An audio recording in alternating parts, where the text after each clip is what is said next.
ride. Almost at the club, baby. What's going on YouTube? We got another mount video for you. This one is going to be the transmission mounts also on the E46. Alright, so we got the car fully jacked up on fours. Everything under here is pretty in a bad spot or whatever. So like I said, I'm not going to be able to show everything.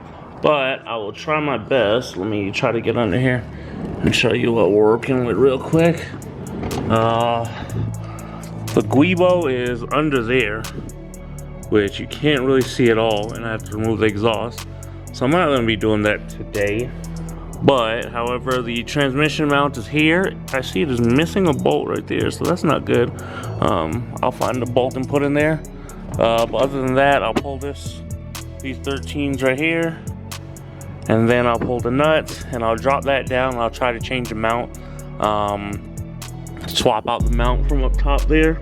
And then, like right in there, if you can see it. And then I'll just pull everything out and then put the bracket back up.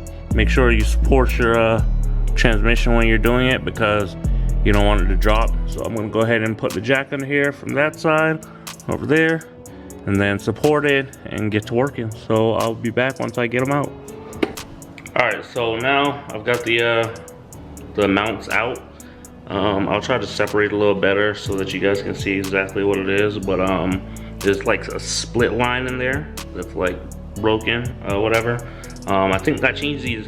These are like hardened mounts that I put in a while back, and that's probably what's causing my car to vibrate as much as it did. But yeah, these are split, so I'm gonna try to show it to you guys as best as possible, so bear with me. All right, so this is what I was talking about right here. You can see that big split line going around it. Car was vibrating a lot or whatever, and I could feel it kind of slam when I put it in gear. Let me see if I can get the other one to focus too. Kind of. Yeah, so there it is. So you can see both of them have that line in it. And this is the top side, and this is the bottom side over here. So yeah, it definitely split. I'm gonna change the motor mounts too. But yeah, let me go ahead and reassemble everything. You may have 12 or 13 millimeter bolts, but that's about it. So let me go ahead and knock this out. All right, transmission mounts are done.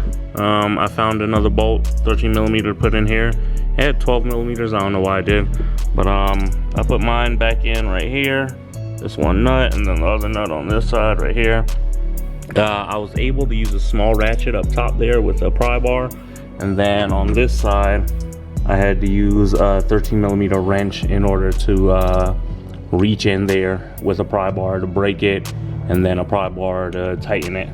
So everything is done with this. When I get on a lift, I'll change the flex seal, the flex disc, my bad.